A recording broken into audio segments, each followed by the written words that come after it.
Good morning students. आज हम continue कर रहे हैं टीचिंग ऑफ प्लानिंग को, जिसमें 3 चीज़ें आती हैं: year planning, unit planning and last one is the lesson planning.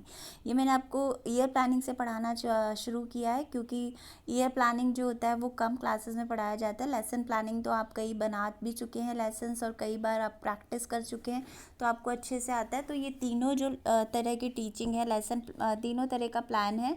ये प्लान जो है वो टीचिंग में बहुत ज़्यादा काम आता है और इसी के बेसिस पर हमारे पूरे साल टीचिंग चलती है।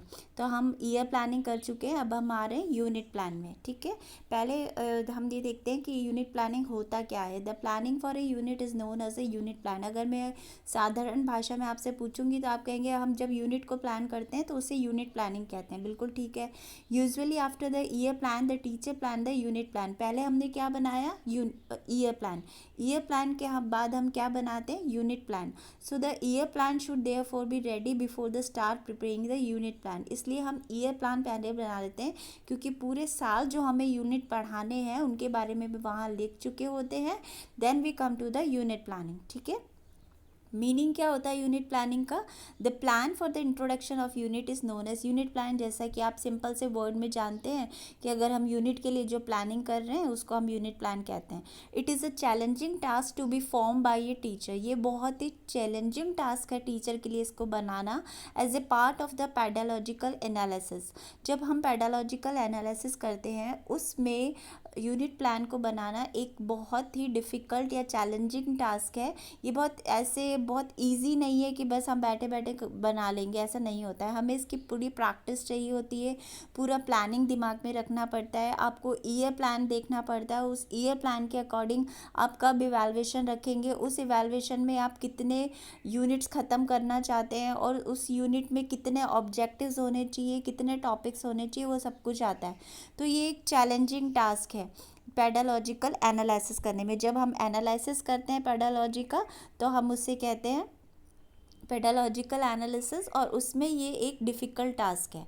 ठीक है, डेफिनेशन क्या है इसकी? अकॉर्डिंग टू, मैं किसी उसके हिसाब से नहीं बता रही हूँ, एक सिंपल मीनिंग बता रही हूँ, सिंपल डेफिनेशन बता रही हूँ। A good unit plan is like a road map. जिस तरह से रोड पे मैप नहीं होता कि हमें भाई मुझे जयपुर से अजमेर जाना है तो मुझे वो रास्ता पता होना चाहिए कि मैं किस रास्ते से जाऊंगी, कितने किलोमीटर्स में कितने किलोमीटर लगेंगे, कितना टाइम मुझे लगेगा वहाँ पहुँचने में।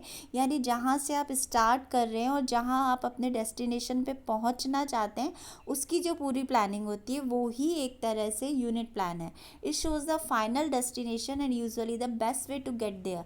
तो आपको जब आजकल तो गूगल मैप है हर बच्चे के पास में, तो आप उस पर गूगल मैप पे डालते हैं तो वो आपको बेस्ट वे बताता है कि कहाँ पर ट्रैफिक कम है, कहाँ पे आपको कम टाइम लगेगा, या आपका ईजीएस्ट वे कौन सा है पहुंचने का। तो बस ये समझ लीजिए कि यूनिट प्लान भी वो ही है जो आपको ईयर प्लान अचीव करने में और अपने ऑब्जेक्टिव्स अचीव करने में सबसे छोटा, सबसे अच्छा और ईजीएस्ट रास्ता बताता है। इसकी इम्पॉर्टेंस क्यों है भाई? जब मैंने ईयर प्लान बना लिया, ठीक है, तो मैं यूनिट प्लान क्यों बनाऊं? क्या ज़रूरत है ये प्लान बनाने की? तो इसकी जो इम्पॉर्टेंस है ये ज़रूर समझ लीजिए। It's a short question in the pedagogy, in the teaching and learning, in the one more subject in instruction and evaluation, उन सब में ये क्वेश्चन पूछा जाता है। और वैसे भी आपको इसकी इम्पोर्टेंस, हम जो कुछ भी काम करते हैं उसकी मुझे इम्पोर्टेंस पता होगी अच्छे से तो ही मैं वो काम कर पाऊँगी। ठीक है, इम्पॉर्टेंस क्या है? Holistic view of teaching learning. Holistic का मतलब क्या होता है? पूरा या समग्र। ये आपको पूरी साल जो टीचिंग और लर्निंग होती है उसके बारे में हॉलिस्टिक व्यू देता है। Develop the teaching activities best way. आप अपनी टीचिंग एक्टिविटीज़ को अच्छे तरीके से प्लान कर सकते हैं। It helps in giving a balanced emphasis on various aspects of content. आपका जो कंटेंट है या जो भी कोर्स आपको कराना है उसके ऊपर एक बैलेंस एम्फेसिस देता है। ऐसा नहीं है कि मैंने फरवरी में सारे मैथ्स पढ़ा दिया, फिर मार्च में मैं खाली केमिस्ट्री पढ़ा रही हूँ, ऐसा नहीं होता। मुझे एक बैलेंस्ड एम्फेसिस लेकर चलना पड़ता है। फिर है डिज़ाइनिंग सिस्टमैटिक। पहला तो हो गया एक सिस्टम से चलना, सीक्वेंशियल एक सीक्वेंस से चलना कि भाई कौन सी यूनिट किस एग्ज़ाम में आएगी उसके हिसाब से चलना। अब ये कि मेरे पास अगर बुक में 10 यूनिट्स हैं तो ऐसा नहीं है कि मैं सबसे पहले जाकर 8 यूनिट से पढ़ाना चालू कर दूँगी क्लास में। हम हमेशा सबसे ईजी यूनिट जो इंट्रोडक्टरी होते हैं चैप्टर्स उनको पहले पढ़ाते हैं। ठीक है, is sequential and graded arrangement of the course and content. जो भी हमारा कोर्स एंड कंटेंट है उसको सीक्वेंशली अरेंज करना। फिर है it may be thinking about alternative approach to the teaching learning. अब आपको हमेशा एक अप्रोच से नहीं पढ़ाना है, आपको अलग अलग अप्रोचेस सोचनी होती है। किस में मैं प्ले वे मैथड से पढ़ाऊँगी, किसी में मैं स्टोरी सुनाऊँगी, किसी में मैं बच्चों को बाहर ले जाऊँगी। तो मैं अलग अलग अल्टरनेटिव अप्रोचेस सोच के रखती हूँ। It may help unit wise evaluation of the children, क्योंकि हर यूनिट के हिसाब से आप बच्चों का भाई यूनिट टेस्ट होता है, तो आप क्या होता है कि 1 और 2 यूनिट उस यूनिट में टेस्ट में आ रही है या 3 और 4 आती हैं, तो उसके हिसाब से आप बच्चों का इवैल्यूएशन करते हैं, तो आपको समझ में आ जाता है कि कितनी यूनिट उस बच्चे को समझ में आई है, और बच्चे को भी अपनी वीकनेस पता चल जाती है। And it's help in opportunity to coordinate textured content with the competency to be deal with in the class. ये जरूर रखिएगा कि यूनिट प्लानिंग के साथ हमेशा कॉम्पिटेंसी वर्ड जरूर जुड़ता है। एक तो एक कोऑर्डिनेशन है पूरे के पूरे टेक्सचर और कंटेंट का, और उसके साथ उसका कंप्लीटनेस, वो कंप्लीट होना चाहिए, उसमें कोऑर्डिनेशन होना चाहिए, तब आप जाके उस यूनिट प्लान को अच्छे से कर पाएंगे। तो मेरी तरफ से आपको ये क्वेश्चन है, जो मोस्टली क्वेश्चंस पूछे जाते हैं वो साइमल्टेनियसली मैं आपको बताती जा रही हूँ।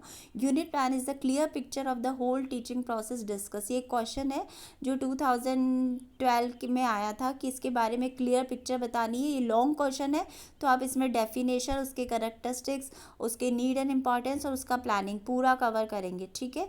फिर है unit planning in mathematics. Mathematics की किसी यहाँ पर क्लास भी दिया हुआ होना चाहिए, क्लास 8 9 दिया हुआ होता है, उसकी यूनिट प्लानिंग करिए मैथमेटिक्स की।